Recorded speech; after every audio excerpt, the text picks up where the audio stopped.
Hello and welcome to Priya Career Institute's English class।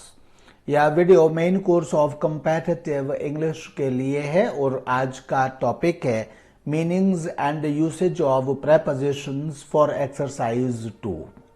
तो आइए आज का वीडियो एक्सरसाइज 2 के लिए इसके फर्स्ट प्रेपोजिशन से स्टार्ट करते हैं। हमारा फर्स्ट प्रेपोजिशन है अबाउट।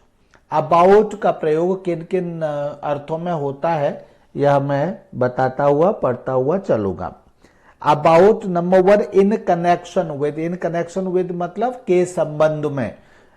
तो के संबंध में या इन कनेक्शन विद के अर्थ में अबाउट का प्रयोग किया जाता है प्रेपोजिशन का, जो कि किसी नाउन या प्रोनाउन से पहले लिखा जाता है। और कहाँ का लिखा जाता है पिछले वीडियो में हम बता चुके हैं।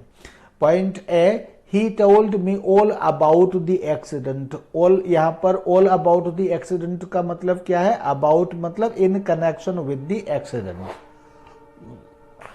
यानी एक्सीडेंट के संबंध में। हिंदी में कहेंगे तो एक्सीडेंट के संबंध में, एंड इन इंग्लिश तो in connection with the accident. He told me all in connection with the accident. तो in connection with the in connection with के अर्थ में हम किसका प्रयोग करते हैं? अबाउट का। तो हमने इन कनेक्शन विद लिख करके क्या लिखा है यहाँ? About the accident. He told me all about the accident.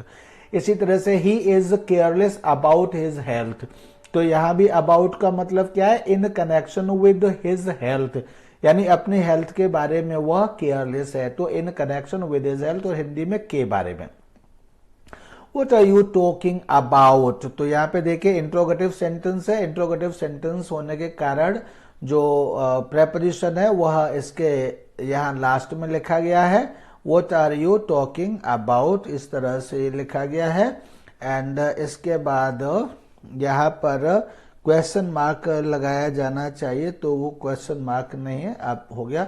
तो what are you talking about, तो यहां भी प्रेपोजिशन लास्ट में आया है। और यहां भी क्या है? What are you talking in connection with, यानी किस चीज के बारे में आप बात कर रहे हैं। In connection with what are you talking about कहा तो इसी तरह से जाएगा। तो यहाँ अबाउट का मीनिंग क्या है? इन कनेक्शन विद के अर्थ में यहाँ पर हम मतलब इस पहला जो मीनिंग है अबाउट का, यानी अबाउट इन कनेक्शन विद के अर्थ में यूज किया जाता है प्रेपोजिशन के रूप में। Second point is subject matter या कंसर्निंग या ऑन द सब्जेक्ट ऑफ या ऑन द टॉपिक ऑफ। इस मीनिंग में भी अबाउट का प्रयोग किया जाता है। जैसे this is a book about wild life. तो this is a book about, या अबाउट का मतलब क्या है?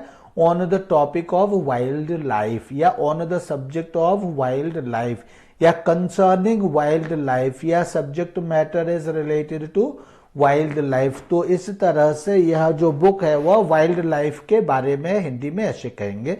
नोट कंपेयर विद ऑन, ये ऑन से कंपेयर करिए इसको। तो जिस तरह से हम कहते हैं this book is about wild life, तो यहाँ जो अबाउट है वो ऑन के इक्वल है। This book is on grammar. जैसे ऑन द सब्जेक्ट ऑफ हम कहते हैं ऑन द टॉपिक ऑफ, तो उसी तरह से this book is on the subject of grammar या this book is on grammar, ऐसे भी हम इसको कह सकते हैं।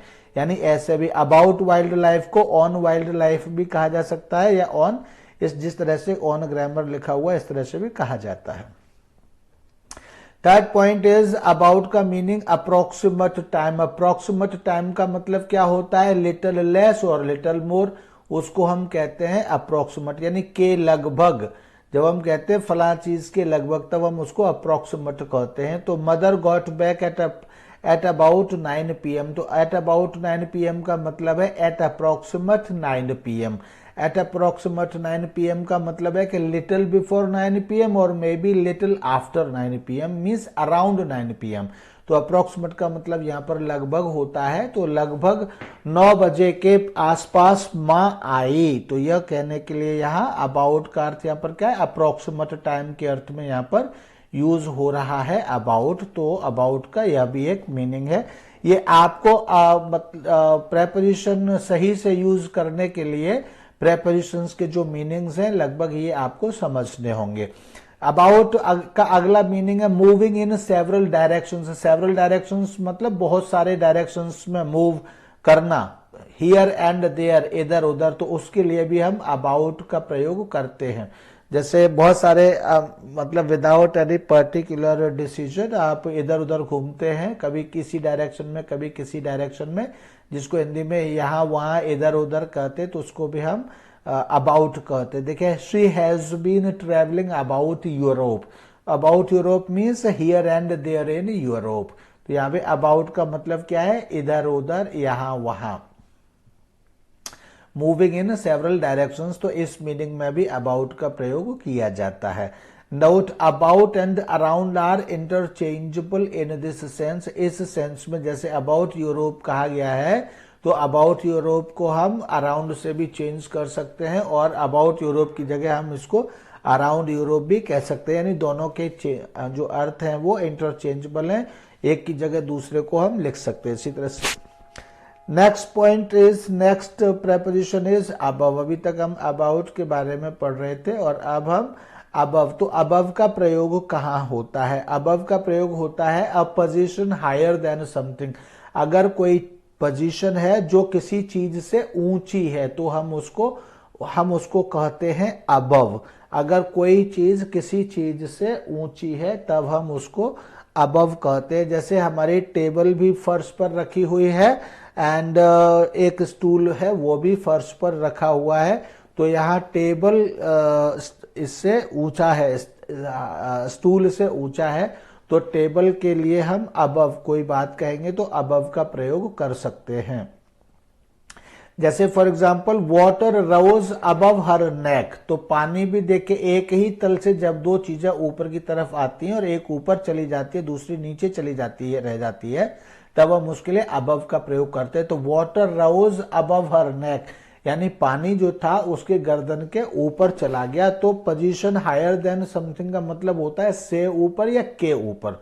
तो the water rose above her neck, यानी पानी उसके गर्दन के ऊपर चला गया या पहुंच गया। इसी तरह से हायर इन रैंक को भी हम अबव कहते हैं। पोजीशन हायर इन रैंक या पोजीशन को भी हम अबव कहते हैं, या कोई व्यक्ति किसी से सुपीरियर है, सुपीरियर टू के लिए भी हम अबव का प्रयोग करते हैं। जैसे a field marshal is above a general in rank. जो फील्ड मार्शल होता है वह जनरल से ऊंचा होता है, यानी हम ये कहेंगे a teacher is above a student in school. तो जो टीचर होता है वो स्टूडेंट के ऊपर होता है। इसी तरह से monitor is above class in school. तो इसी तरह से यहाँ अबव का मतलब से ऊपर के लिए, रैंक में ऊपर या पोजीशन में ऊपर, या फिर प्रिंसिपल इज अबव टीचर्स, हम इस तरह से कहते हैं। तो अबव का मतलब यहाँ से ऊपर या के ऊपर। इसी तरह से ग्रेटर इन नंबर, यानी नंबर में ज्यादा और वैल्यू में ज्यादा या फिर वेट में ज्यादा या टेम्परेचर में ज्यादा, उसके लिए भी हम अबव का प्रयोग करते हैं। हिंदी में कहते हैं के ऊपर या से ऊपर, और अंग्रेजी में ग्रेटर इन नंबर, ग्रेटर इन वैल्यू और ग्रेटर इन वेट और ग्रेटर इन टेम्परेचर को भी हम के लिए अबव वर्ड यूज करते हैं। जैसे गैंगस्टर्स वर अबव 10 इन नंबर। तो जो गैंगस्टर्स थे वो 10 से ऊपर थे। ये कहने के लिए 10 से ऊपर थे, 10 से ज्यादा थे कहने के लिए अबव 10 इन नंबर हम कहेंगे। This fish is above 5 kilos. तो this fish is above 5 kilos. तो ये जो फिश है वह अबव 5 किलो है, यानी 5 किलो से ऊपर है। ये कहने के लिए हम यहाँ अबव का यूज करेंगे। The temperature is above 39 degree Celsius, यानी 39 डिग्री से ज्यादा है, तो से ज्यादा कहने के लिए भी हम अबव का प्रयोग कर सकते हैं। यहाँ पर कोई चीज किसी की पहुंच से दूर है तो उसके लिए भी हम अबव का प्रयोग कर सकते हैं। Beyond the reach of something, यानी कोई चीज किसी व्यक्ति की पहुंच से दूर है। जैसे his honesty is above suspicion, यानी उसकी जो ईमानदारी है वह डाउट यानी सस्पेशन यानी संदेह से दूर है, यानी संदेह से परे है, यानी संदेह की पहुंच से बाहर है। तो उसके लिए भी हम अबव का यूज कर सकते हैं, यानी संदेह से ऊपर है, यानी उसके ईमानदारी पर संदेह नहीं किया जा सकता। तो his honesty is above suspicion हम कहेंगे। इसी तरह से शी इज अबव सच पैटिनेस, वह जो है इस तरह की पैटिनेस से ऊपर है, तो इसके लिए भी हम अबव का प्रयोग करते हैं। अक्रॉस, अक्रॉस का मतलब होता है, अक्रॉस का एक मीनिंग होता है on the other side of something. Hindi में कहेंगे के पार, इंग्लिश में on the other side of something, और हिंदी में कहते हैं हम के पार। जैसे our college is across the main road, तो अक्रॉस द मेन रोड मतलब रोड के पार है, हमारा जो कॉलेज है वो रोड के पार है, तो इसी बात को हम कहते हैं our college is across the main road. My house is across the railway line, यानी मेरा जो घर है वह रेलवे लाइन के पार है। तो के पार कहने के लिए हम अक्रॉस वर्ड का यूज करते हैं। इसी तरह से moving from one side to the other side of something, मतलब कोई चीज एक साइड से दूसरे साइड की ओर मूव कर रही है, उसके लिए भी हम अक्रॉस का यूज करते हैं। यहां भी के पार या के पार जाने के लिए भी हम अक्रॉस का यूज करते हैं। जैसे this boat will carry you across the river, यानी यह जो बोट है आपको अक्रॉस द रिवर, यानी रिवर के इस साइड से आपको रिवर के दूसरे साइड या किनारे की ओर ले जाएगी। This boat will carry you across the river, यानी रिवर के दूसरी तरफ ले जाएगी। Extending from one side to the other side, यानी अगर कोई चीज एक साइड से दूसरी साइड तक फैली हुई है उसको भी हम अक्रॉस कहते हैं, या उसके लिए भी हम अक्रॉस का यूज करते हैं, अक्रॉस नाम के वर्ड का यूज करते हैं।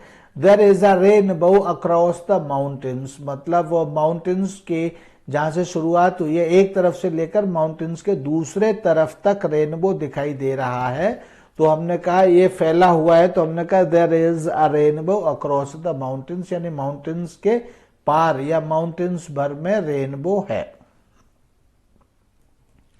देन नेक्स्ट इज आफ्टर, तो fourth preposition is after.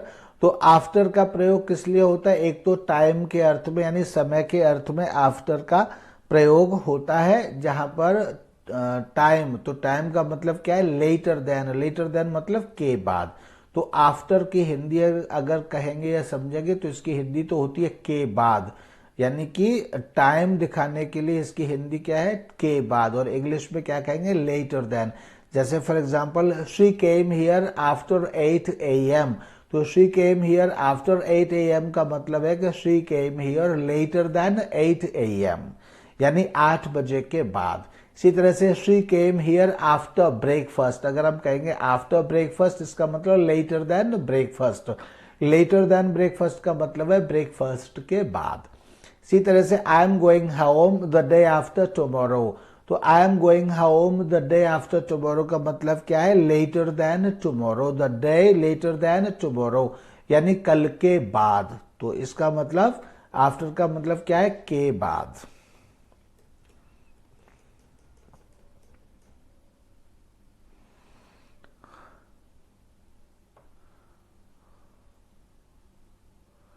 And then is continuously without stopping, अगर कोई चीज कंटिन्यूअसली यानी कंटिन्यू लगातार विदाउट स्टॉपिंग कोई चीज हो रही है तो उसके लिए भी हम इसका प्रयोग करते हैं, आफ्टर का प्रयोग करते हैं। I am monitoring the progress of the week, the work week after week, week after week means without stopping continuously, week after week means every week without stopping continuously, ऐसे कहेंगे।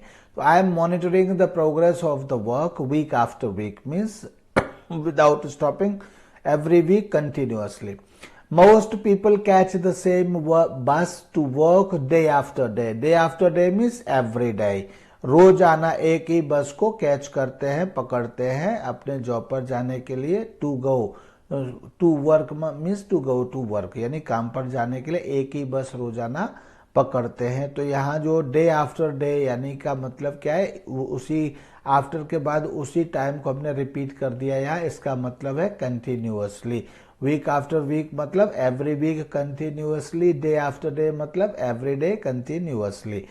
Third point is in a definite sequence, in a definite sequence मतलब एक निश्चित क्रम दिखाने के लिए भी हम आफ्टर का प्रयोग करते हैं। जैसे निश्चित क्रम कैसे दिखाते हैं, जैसे T comes after S in alphabetical order, तो जो टी है वह अल्फाबेटिकल ऑर्डर में एस के बाद आती है, यही क्या है कि निश्चित क्रम हो गया, डेफिनेट सीक्वेंस हो गया। T comes after S in alphabetical order. Your turn comes after mine. तुम्हारा जो नंबर या टर्न है वह मेरे बाद आता है। तो यहाँ भी आफ्टर का मतलब इन अ डेफिनेट सीक्वेंस, मतलब तुम्हारा जो सीक्वेंस है वह मेरे के बाद आता है। यह कहने के लिए हम इन अ डेफिनेट सीक्वेंस की जगह हमने आफ्टर कह दिया, आफ्टर माइन। इसी तरह से in the style of, in the style of मतलब की स्टाइल में या की नकल में। On the model of, on the model of का भी मतलब क्या है कि की नकल में, यानी को देखकर कोई चीज बनी हुई है। जैसे the constitution of India is after the British model. तो जो भारत का जो संविधान है वो ब्रिटिश मॉडल की नकल पर है, यानी कि ब्रिटिश मॉडल के आधार पर है। तो आफ्टर द ब्रिटिश मॉडल हमने उसको कह दिया। इसी तरह से हमारा नेक्स्ट प्रेपोजिशन है अगेंस्ट। तो यहाँ अगेंस्ट का मतलब किस किस अर्थ में यूज होता है अगेंस्ट? अगेंस्ट का एक अर्थ है in opposition to. In opposition to मतलब के विरोध में, यानी कि this policy is against the poor people. यह जो पॉलिसी है वह पुअर पीपल के विरोध में है, यानी विरुद्ध है, यानी उनके इंटरेस्ट इससे प्रभावित होंगे। तो इसको हम कहेंगे अगेंस्ट द पुअर पीपल, यानी in opposition to poor people. In opposition to the poor people मतलब अगेंस्ट द पुअर पीपल। इसी तरह से she is swimming against the current. Against the current मतलब in opposition to the current, यानी कि current के विरोध में, यानी कि धारा के विरोध में, यानी जिधर से धारा चल रही है उसके विरोध में वह स्विमिंग कर रही है या वह तैर रही है। In contact with, in contact with यानी अगेंस्ट का दूसरा अर्थ होता है in contact with. In contact with means touching something. जैसे he is putting the ladder against the wall, यानी कि दीवाल के सहारे। तो यहाँ जो इन कॉन्टैक्ट विद या अगेंस्ट की जो हिंदी है वह है के सहारे। He is putting the ladder against the wall, यानी वह लैडर को दीवाल के सहारे खड़ी कर रहा है या रख रहा है। कंपैरिजन और कॉन्ट्रास्ट दिखाने के लिए भी अगेंस्ट का यूज किया जाता है। कॉन्ट्रास्ट मतलब विपरीत और विरोधाभासी, और कंपैरिजन यानी तुलना दिखाने के लिए। दोनों एक ही जैसे अर्थ होते हैं, सोचेंगे तो आपको समझ में आ जाएगा। There were 80 murders this year against 90 last year.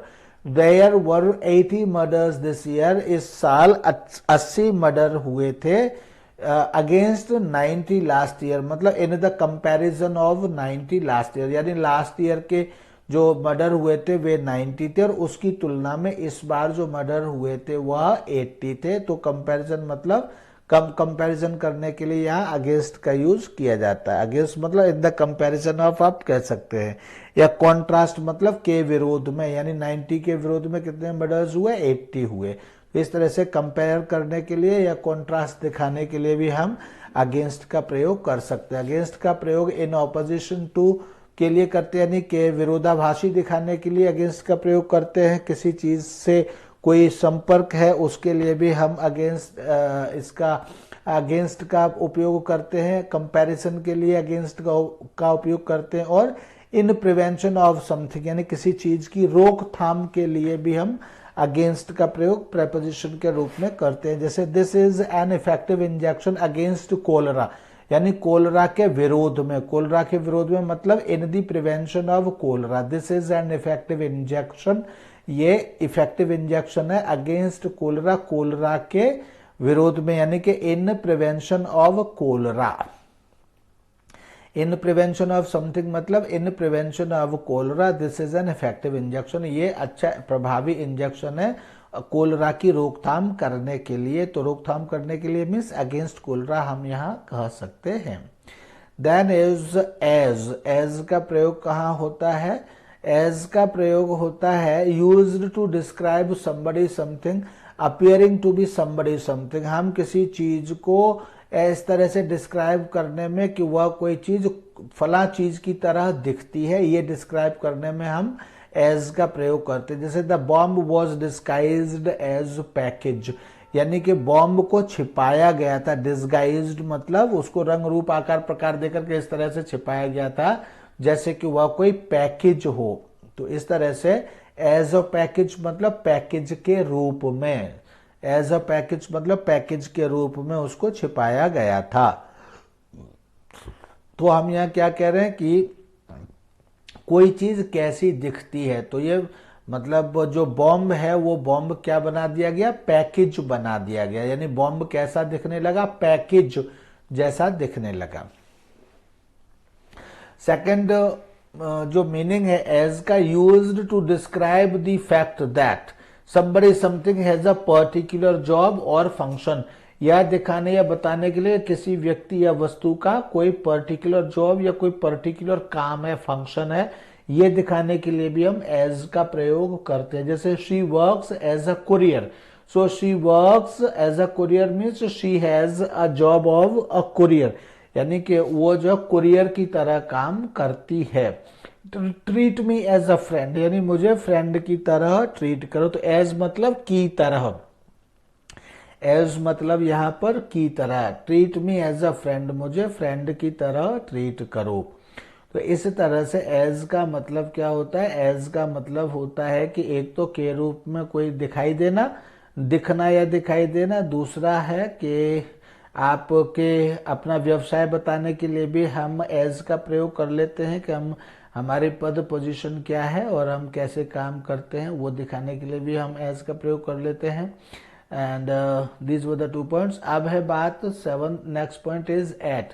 Eight का प्रयोग हम कहाँ करते हैं, तो एट का प्रयोग देखिए प्लेस यानी कोई स्थान दिखाने के लिए हम, या स्थान को इंगित करने के लिए हम एट का प्रयोग करते हैं। A definite point in space, किसी जगह पर किसी डेफिनेट यानी किसी निश्चित स्थान को दिखाने के लिए हम एट का प्रयोग करते हैं, जहां इसका एट का मतलब होता है इन द एरिया ऑफ। जैसे शी इज एट होम, तो शी इज एट होम मतलब वह घर के ही किसी क्षेत्र में है या घर के ही एरिया में है, तो इन द एरिया ऑफ होम हम इसको ऐसे कह सकते हैं। या वह होम के ही किसी पर्टिकुलर पॉइंट पर या स्पेस पर है।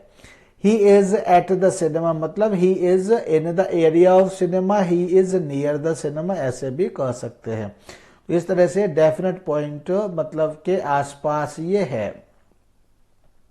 दूसरा एट का यूज हम डायरेक्शन दिखाने के लिए, डायरेक्शन मतलब दिशा दिखाने के लिए, दिशा मतलब टुवर्ड्स, टुवर्ड्स मतलब की ओर, तो यह कहने के लिए भी हम एट का प्रयोग करते हैं। जैसे he is gazing at the sky, he is gazing at the sky का मतलब है he is gazing towards the sky, तो यह एट का मीनिंग किससे है, टुवर्ड्स से। एट का मीनिंग किससे, टुवर्ड्स से। तो he is gazing at the sky मतलब he is gazing towards the sky. इसी तरह से he rushed at the enemy, he rushed at the enemy का मतलब है he rushed towards the enemy. Hindi में कहेंगे he is gazing at the sky मतलब वह आसमान की ओर घूर रहा है। And he rushed at the enemy मतलब वह झपटा एनिमी की ओर, यानी दुश्मन की ओर वह झपटा। तो यहाँ एट का मतलब टुवर्ड्स या की ओर के अर्थ में एट का प्रयोग किया जाता है। हम कहते हैं लुक एट द स्काई, यानी कि स्काई की तरफ देखो, लुक एट मी मतलब मेरी ओर देखो, हम इस तरह से कहते हैं। Third point is measurement, price और रेट, यानी प्राइस और रेट की मेजरमेंट को दिखाने के लिए या बताने के लिए भी एट का प्रयोग होता है। प्राइस, प्राइस का मतलब क्या होता है, मूल्य, किसी चीज का मूल्य दिखाने के लिए।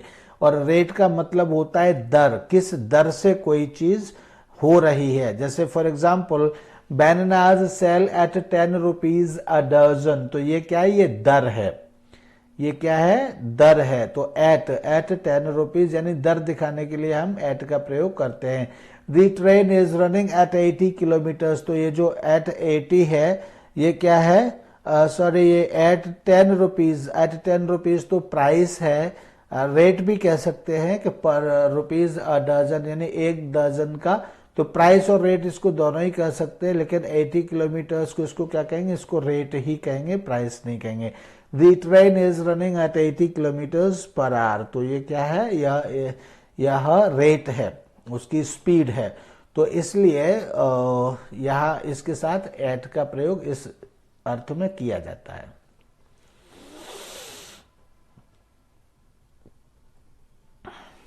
देन स्टेट और कंडीशन दिखाने के लिए, कंडीशन और स्टेट मतलब अवस्था दिखाने के लिए भी एट का प्रयोग किया जाता है। जैसे they are at play now, मतलब वो अभी प्रेजेंट कंडीशन या प्रेजेंट स्टेट उनकी क्या है, तो they are at play now, he is at work. तो यहाँ पर एट और मतलब ये क्या है, ये उनकी रिसेंट सिचुएशन दिखाने के लिए एट का प्रयोग किया जाता है। और हिंदी में कहेंगे पर, यानी they are at play now, यानी वे इस समय खेल में हैं या खेल पर हैं। ही इज एट वर्क, वह काम पर है। तो एट के लिए यूजुअली पर शब्द का प्रयोग ज्यादातर किया जाता है। मैं शब्द का प्रयोग नहीं किया जाएगा, पर शब्द का प्रयोग ज्यादा किया जाएगा। खेल में है ऐसे नहीं कहेंगे, बल्कि खेल पर है या नाटक पर है, ऐसा कोई भी अर्थ इसका निकलेगा। Note, at indicates a temporary activity. At जब हम यूज करते हैं तो ये किसी टेम्पररी एक्टिविटी की ओर इशारा करता है। यानी टेम्पररी एक्टिविटी का मतलब है कि कोई एक्टिविटी अभी चल रही है, फिर आगे चल करके वो एक्टिविटी बंद हो जाएगी या बंद हो जाती है। इन इंडिकेट्स अ परमानेंट ऑक्यूपेशन, और जो इन है, जहां इन लगाते हैं वहां परमानेंसी होती है, तो वो परमानेंट ऑक्यूपेशन यानी कि हमेशा चलता रहने वाला व्यवसाय या स्थायी व्यवसाय को दिखाता है। जैसे he is in the army, तो ये एक परमानेंट व्यवसाय है, इसलिए इसके साथ यहां इन का प्रयोग होता है, एट का प्रयोग नहीं होता है। Then next is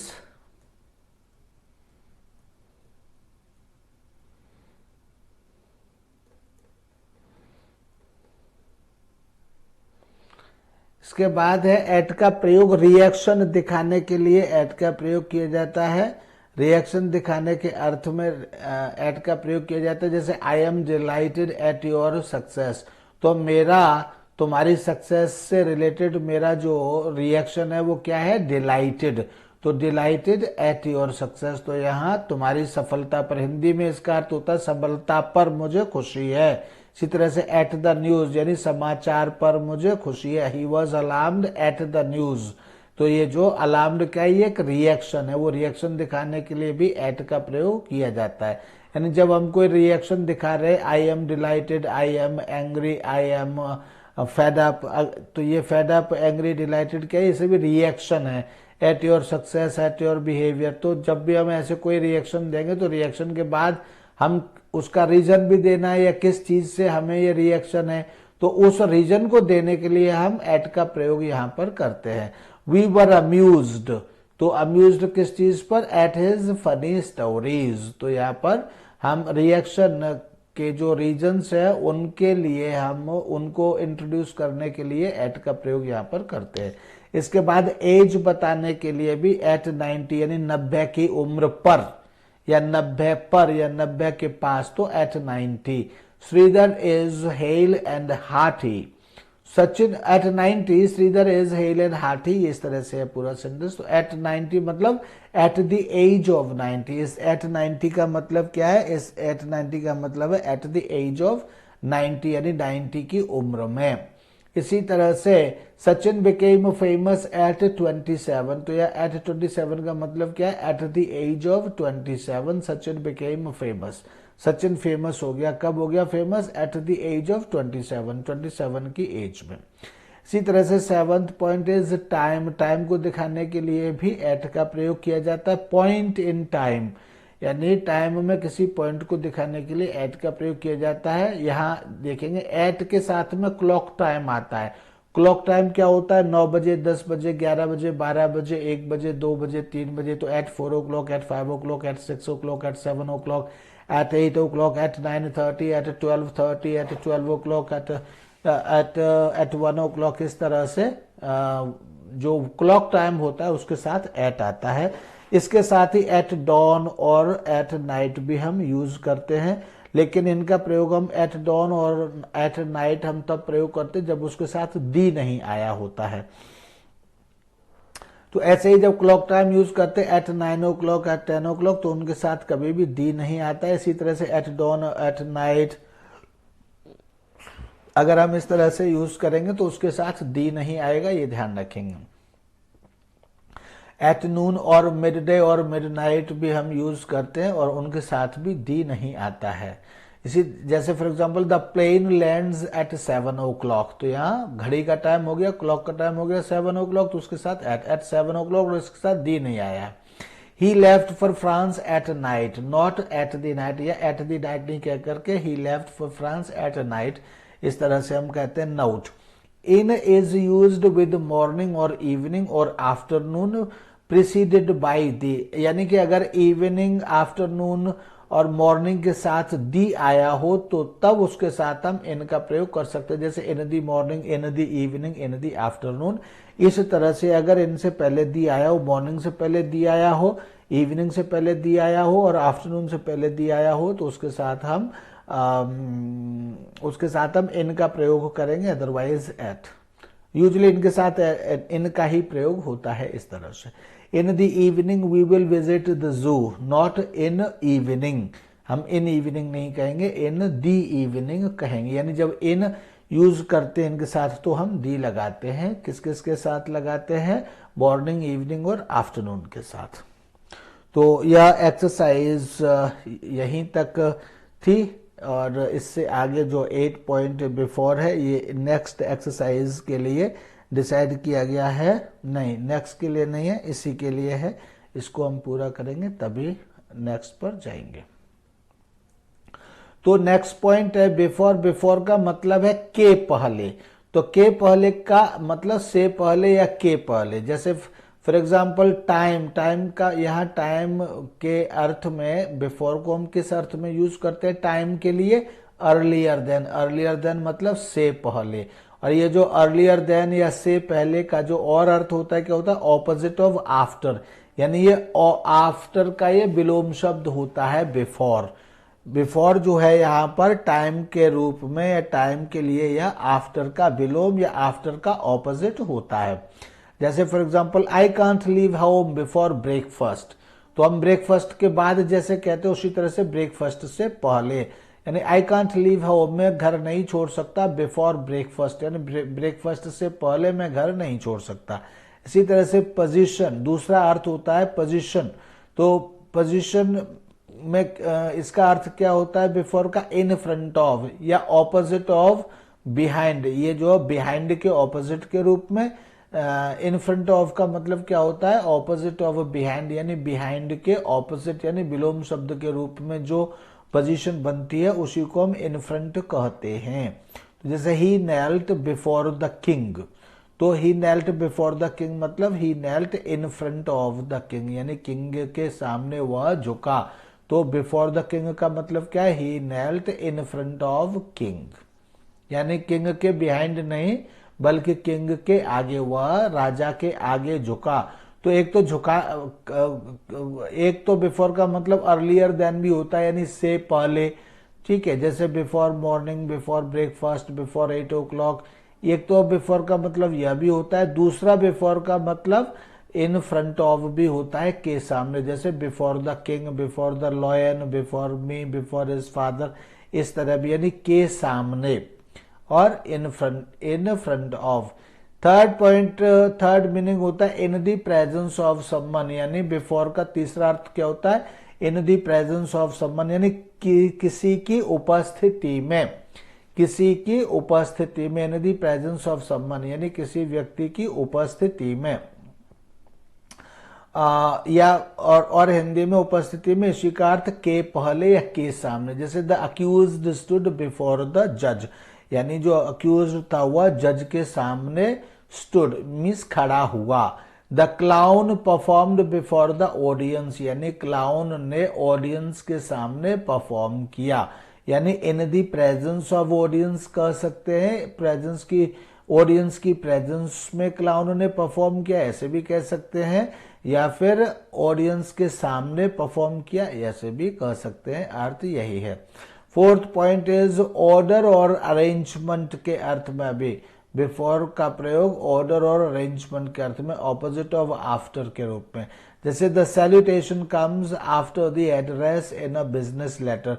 business letter में एड्रेस के बाद सैल्यूटेशन आता है। ये जो आफ्टर है ये क्या है? ये बिफोर का ऑपोजिट है। इस तरह से थोड़ा सा टेढ़ा लिखा गया है लेकिन इसको आप समझिए। तो यह एक्सरसाइज यहीं तक। इसके बाद अगली एक्सरसाइज आपकी जल्दी से शुरू होगी। तब तक के लिए thank you and bye bye.